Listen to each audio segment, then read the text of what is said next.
Okay, what I have here is the doorway set up. As I said, it's between the threshold. This is a normal door entrance right here. And you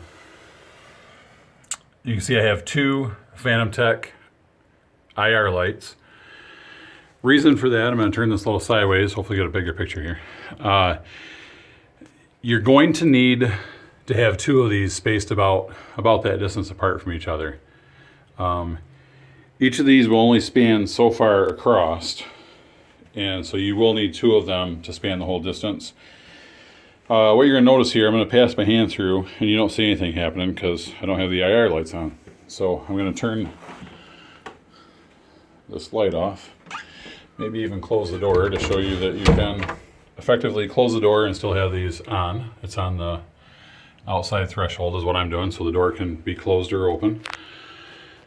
Go ahead and turn.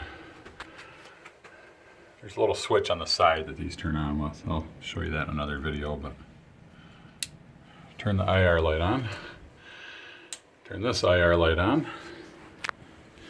And now, well, you're going to see that one with the dead battery is going to continue to blink, but the reason I set it out there was to show you that you can put not just one row of shadow trackers, but you could have two rows of shadow trackers coming down here to give you a bigger surface area, so when something crosses over, either comes out of the room or goes into the room, you'll be able to see the directional path that movement took place.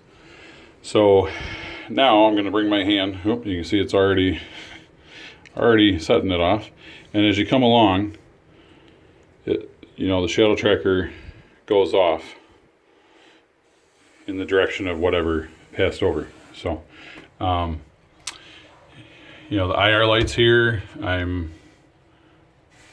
you can kind of see it's lighting up down below. So, now there is a certain distance. I mean, these IR lights only come out so far when they come out. So there is a certain distance here where you're not going to get anything until you come down, to the range where you need to be for it. But you have a lot bigger area here now where if something comes through, you're going to see the direction that it came through at.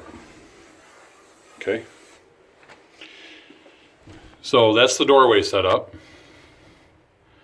And now I'm going to shut this off and do another video where I'm going to explain a little bit about how these IR lights work. One of the main things I want you to keep in mind, though, is, I don't know if you can see it that good here, but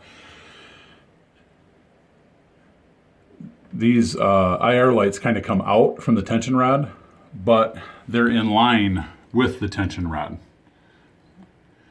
And they have to be facing straight down, which is what they are right now. So one of the issues here, or one of the things you need to keep in mind is, so in this setup, this is just like it was before. Okay, I'm going to bring it down.